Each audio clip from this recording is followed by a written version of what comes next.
Garis besar musim ini saya akan bahas. Akhirnya pertempuran yang tidak akan terelakkan di dunia One Piece ini akan segera terjadi.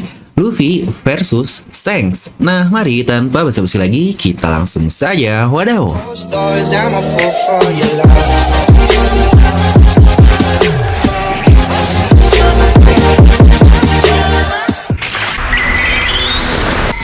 Nah, seperti biasa, sebelum YouTube ini jangan lupa untuk subscribe dan juga nyalakan bel notifikasinya ya. Karena kalian tidak akan tertinggal yang masih menarik seputar One Piece hanya di channel Devil No Me. Pastikan sebelum kalian komen, kalian tonton video sampai habis agar tidak ada informasi yang setengah-setengah dan tersesat seperti Babang Zoro. Oke, kali ini kita akan bahas suatu hal yang sudah dipastikan akan terjadi di satu serial One Piece ini, mau bagaimanapun plot yang akan Oda bawa ke depannya. Terutama janji yang terjadi di chapter 1 lalu, pertemuan antara Luffy dan Akagami no Jeki, di mana Oda memberikan beberapa fakta kejadian yang menurut saya ini sangat-sangat menarik sekali terkait pertemuan Shanks dan Luffy nantinya akan seperti apa. Scenes yang pastinya kita tunggu-tunggu dari waktu yang sangat lama. Oda telah memberikan kita banyak kesempatan untuk berspekulasi dari chapter-chapter yang sudah ada dan cerita selama 1000 chapter lebih. Mungkin untuk pertemuan kedua kapten ini nantinya akan ada perseteruan di antara keduanya untuk merebutkan yang namanya One Piece dalam mencapai perlombaan untuk ke pulau terakhir Love-Tale. Apalagi setelah perkataan Shanks kepada Ben Beckman di beberapa chapter terbaru. Ya memang untuk itu mungkin iya, mungkin juga tidak. Siapa yang tahu seperti apa sosok dari Shanks ini yang sebenarnya. Sosok yang sudah muncul sejak chapter 1, tapi salah satu karakter yang sangat misterius bahkan setelah 1000 chapter lebih. Yang bahkan saja kemungkinan bisa saja Shanks ini adalah ternyata yang menjadi penjahat utama atau main villain di serial One Piece ini selama cerita berjalan. Karena seperti yang kita tahu, Oda Sensei itu kan tukang prank yang dia selalu memberikan kejutan unik kepada kita di setiap ceritanya. Untuk apa? Tentu saja untuk menghancurkan harapan kita semua. Bener-bener dah. Dan jika Oda Sensei berkehendak pun, Buggy bisa saja menjadi sang raja bajak laut. Itu bukanlah hal yang tidak mungkin bagi Oda Sensei. Toh sekarang aja Buggy bisa menjadi Yonko hanya karena permintaan maaf. Aduh, lagi-lagi alasannya sangat kocak sekali. Dan luar itu juga, seperti yang kalian tahu, untuk alasan lain, perseteruan antara Shanks dan Luffy bisa saja terjadi karena masalah kemarin yang masih belum selesai antara bajak laut Shanks dengan masalah bendera bajak laut yang dibakar oleh Bartolomeo. Apalagi dia mengaku bawahan Luffy dan menggantinya dengan bendera bajak laut Luffy. Yang tentu saja itu sudah menghancurkan martabat dari bajak laut Akagami ini. Yang kemungkinan besar itu bisa saja terjadi perseteruan di antara Luffy dan Shanks yang tidak dapat kita pungkiri. Karena tidak ada yang tahu nih yang jika kalian benar-benar mengikuti benang merah yang telah Oda taburi di sepanjang cerita ini, tidak ada kesimpulan yang pasti untuk sebuah cerita One Piece tersebut. Dimana sebenarnya tidak ada yang tidak mungkin juga untuk akan dibawa kemana alur dari cerita One Piece ini. Selain itu, mereka adalah sesama bajak laut dan saat ini sesama Yonko di dunia baru. Lalu, mari kita coba bahas dan kulik ya berapa rahasia tentang alasan atau motif perseteruan atau bentrokan antara Shanks dan Luffy. Bukan motif yang sedang panas di berita-berita itu ya. Aduh, bentar malah ada tank-tank kang baso lewat lagi. Nah, dimana kalian lihat sendiri, semakin dekat kita ke akhir cerita, semakin jelas bahwa Shanks selama ini telah menjadi dalang rahasia di belakang layar untuk membimbing Luffy menjadi saat ini menjadi raja bajak laut dan mencapai Love-Tale. Dari dia yang secara tidak langsung memaksa atau mendoktrin Luffy untuk menjadi bajak laut, karena seperti yang udah katakan di SBS juga, yang membuat Luffy ingin menjadi bajak laut adalah Shanks tersebut. Karena bukankah sangat aneh sekali kita tidak adanya melihat Luffy tentang bajak laut di flashback kecilnya, tapi tiba-tiba dia ingin menjadi bajak laut. Yang Shanks sendiri melakukannya dengan memotivasinya dan bahkan mengorbankan mengakhiri Luffy tersebut. Dia pula melindungi Luffy dan semua bajak laut era baru dari perang Marineford dengan menghentikan perang, dan yang baru-baru ini bahkan dia mengusir seorang Admiral Ryokugyu dari negeri Wano Kuni. Itu pun untuk memberitahukan keberadaannya bahwa dia sekarang berada di sekitar Wano Kuni. Di luar itu, sebenarnya saya penasaran dengan topi jerami yang sekarang merupakan harta dan ciri khas dari sang kapten kita, Mugiwara, Luffy atau Luffy si topi jerami. Seperti yang kita ketahui, topi jerami itu telah diturunkan dari mantan Raja Bajak Laut, Goldie Roger sendiri, dan sekarang tentu hanya sebuah pakaian dan janji Luffy kepada Shanks saja untuk menjadi bajak laut yang kuat. Sampai akhirnya kita melihat adanya topi jerami raksasa yang beku di Mary Joyce lalu. Yang pertanyaannya adalah, apakah topi ini memiliki arti khusus di dunia One Piece atau hanya sebuah sisa peninggalan dari seseorang saja? Itu yang sampai saat ini masih sebuah rahasia yang disembunyikan oleh penguasa dunia. Dan untuk topi jerami sendiri milik Goldie Roger, siapakah pemilik pertama sebelumnya yang akhirnya dia wariskan kepada Shanks dan sekarang sampai kepada Luffy? Tentunya pasti ada alasan untuk Roger yang membuatnya ingin mewariskan topi tersebut kepada bocah muda yang bernama Shanks ini, alih-alih memberikannya kepada Buggy atau bahkan tangan kanannya, yaitu The Dark King Rayleigh. Apa yang sebenarnya Roger lihat dari bocah bernama Shanks muda dan apa yang istimewa dari Shanks ini?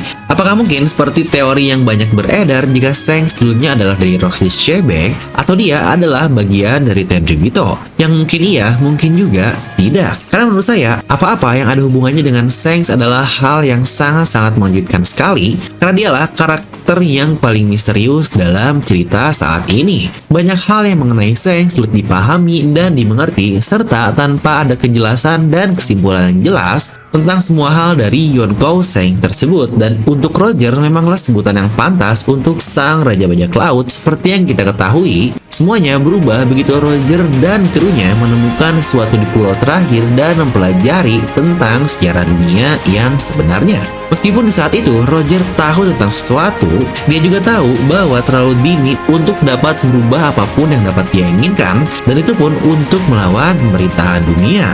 Untuk itu akhirnya Roger berencana memainkan peran yang menentukan dan memastikan seorang Joy Boy dapat kembali dengan menjadikan dirinya jalan untuk merubah dunia di masa yang akan datang dan mengungkap semua sejarah yang dirahasiakan pemimpin dunia pada saat ini, dengan membantunya memberikan petunjuk untuk mencapai Love Tale dan mengorbankan dirinya dengan memberitahu tentang One Piece dan dengan tujuannya untuk menginspirasi sebanyak mungkin orang untuk sampai ke pulau terakhir Love Tale dan akhirnya melawan pemerintahan dunia. Seperti kata-kata terakhir dari Shirohige bahwa ketika One Piece ditemukan, dunia sudah akan upside down atau terjungkir balikan. Dimana mungkin saja akhirnya Roger dia menginstruksikan beberapa anggota krunya untuk menemukan dan membimbing Joy Boy dalam tanda kutip. Sebagai hasilnya, Crocus ada di pintu masuk Grand Line sementara Rayleigh ada ditempatkan sebelum pintu masuk dari New World. Dan mereka pula bahkan beritahu tentang Love Tale dan tidak hanya itu, Rayleigh dia bahkan melatih dan mengajari Luffy melindunginya dan apapun itu untuk mencegahnya kehilangan keinginannya, apalagi setelah peristiwa kematian Portgas di es.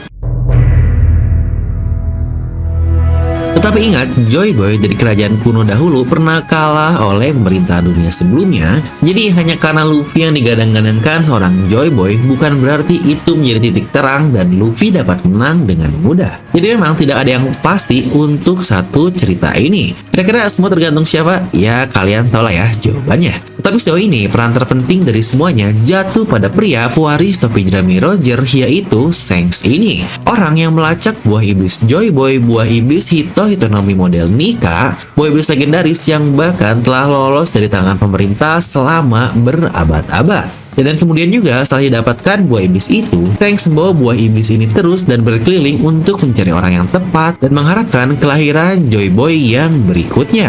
Karena bukankah akhirnya diucapkan kembali Shanks menemukannya 13 tahun yang lalu, tapi Luffy memakannya 12 tahun yang lalu, yang berarti selama 1 tahun Shanks ini sengaja mendiamkan buah iblis ini dan tidak dia apa-apakan. Meskipun tebakan saya sebenarnya adalah Shanks datang ke Pulau East Blue untuk mencari putra dari kaptennya Roger, yaitu S ini, dan menyuruhnya untuk memakan buah iblis Gomu Gomu no Mi, yang dimana karena S adalah keturunan dari kapten kapalnya dan memiliki marga D juga. Tapi kenyataannya tidak begitu, malah buah iblis ini tidak sengaja dimakan oleh Luffy, dan ternyata dia juga memiliki marga D sebagai monkey di Luffy, dan dia pula mengucapkan kata-kata yang sama seperti yang diucapkan oleh Kapten Roger.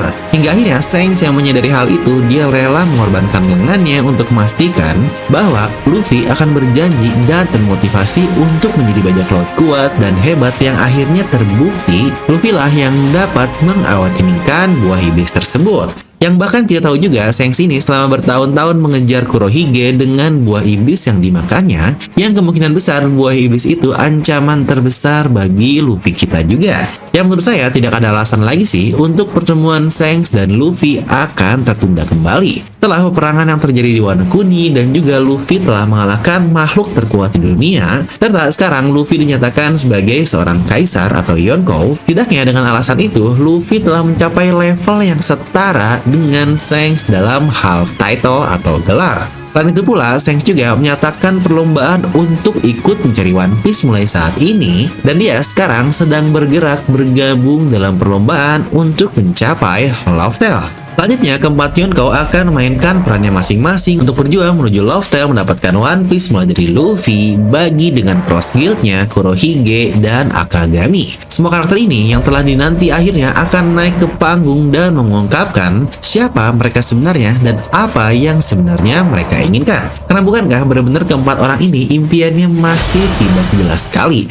Jadi ada kemungkinan Luffy akan bertemu Shanks segera mungkin, dan akankah ada pertempuran di antara mereka nantinya. Melihat Shanks sekarang bukanlah bajak laut ceroboh periang yang kita ketemui di episode awal, tetapi dia ini lebih menjadi pria dingin yang memperhitungkan segala hal dan kemungkinan yang akan terjadi. Dia tidak akan memberikan poneglyph terakhir kepada Luffy secara cuma-cuma saja jika dia benar-benar memilikinya. Luffy benar-benar dapat mengembalikan topi jeraminya, dan dia akan memenuhi janjinya setelah itu dengan cara Shanks menguji Luffy dan melihat apakah dia benar-benar layak. Tapi saya yakin bahwa dia ini Shanks akan mengambil resiko dapat membunuh Luffy. Untungnya Oda Sensei telah mempersiapkan skenario ini untuk kemungkinan terjadi di Pulau Shanks nanti, yaitu Devi Backfight. Yang kemungkinan besar itu adalah tempat di mana Rocks dahulu mengumpulkan krunya yang pernah saya bahas di video lain. Karena apakah kalian sadar, satu arc yang sangat tidak penting sejauh ini adalah arc-nya Foxy dengan Devi Backfight. Karena tidak menyambung kemana-mana satu arc yang bahkan setelah arc penting Skypiea dan sebelum arc penting juga NES Lobby. Pasti Oda sengaja menyimpan satu arc ini untuk dia pakai di masa depan, dan yang menjadi inti utama dari arc tersebut adalah dimana itu adalah duel bajak laut tanpa benar-benar pertarungan seperti yang kita lihat biasanya, karena lebih seperti game. Tetapi nanti bajak laut Shanks akan menguji kru topi jerami ini, dan pertarungan itu akan menjadi scenes yang cukup serius dan sangat ekstrim. Itu pula akan menjadi hal yang sangat sempurna. Dengan cara ini, Luffy dan krunya dapat menunjukkan seberapa besar mereka telah tumbuh dan membuktikan dirinya layak, dan akhirnya dapat mengembalikan topinya kepada Shanks lagi. Meskipun begitu, saya berpikir ada kemungkinan bahwa Shanks akan menemani Luffy ke pulau terakhir Love-Tale. Dan ingat juga ada Yasop dan Usopp yang masih harus diselesaikan untuk masalahnya. Karena seperti yang kita tahu juga, Shanks dan Buggy dahulu mereka tidak pernah benar-benar sampai ke pulau terakhir ketika Buggy jatuh sakit dan Shanks memutuskan untuk merawat dirinya. Jadi saya kira itu akan menjadi sempurna untuk cerita ini jika akhirnya nanti keempat Yonkou bersama-sama ada di pulau terakhir dan bersaing untuk mendapatkan gelar Raja Bajak Laut dan mendapatkan One Piece. Nah, jadi itu untuk video kali ini. Kalian bisa langsung tuliskan pendapat kalian di kolom komentar di bawah. Lalu buat kalian juga nih yang tertarik dengan dunia kripto tapi bingung mau mulai dari mana, dimana pasti kalian familiar dong dengan orang-orang yang tiba-tiba kayak mendadak dengan kripto, yang bahkan saya sendiri saat trading bisa mendapatkan keuntungan sampai 300%, 900%. Bayangkan jika uang kalian 1 juta, itu otomatis uang kalian berubah langsung menjadi 9 juta. Yang bahkan jika kalian investasi pun ini bisa menjadi sesuatu yang sangat meyakinkan sekali. Seperti yang kalian lihat, bahkan ada satu koin yang naik sebanyak 15.000% dalam 1 tahunnya. Yang lagi-lagi jika uang kalian 1 juta, uang kalian berubah langsung menjadi 150 juta. Yang sebenarnya bisa dibilang juga kripto ini sedang dalam masa perkembangan yang akan sangat baik untuk masa depan. Jadi kalian pasti tidak mau kan ketinggalan akan hal seperti itu. Kalian bisa menggunakan referral link yang saya berikan di deskripsi video, dimana dengan menggunakan link ini Jika saya mendapatkan untung, maka kalian pun akan mendapatkan untung. Dan jika kalian untung, saya juga akan mendapatkan persenan untung dari kalian. Yang berarti ini benar-benar win-win solution banget. Jadi kalian langsung klik link di deskripsi video ya. Udah tahun 2022, jangan takut-takut untuk mencoba sesuatu yang bernama teknologi. Dan seperti biasa, semoga kalian terhibur dengan video ini. Like aja kalau kalian suka, dislike aja kalau nggak suka. Jangan lupa untuk subscribe dan juga share ke teman kalian. Gue Devin pamit, and I'll see you guys next time.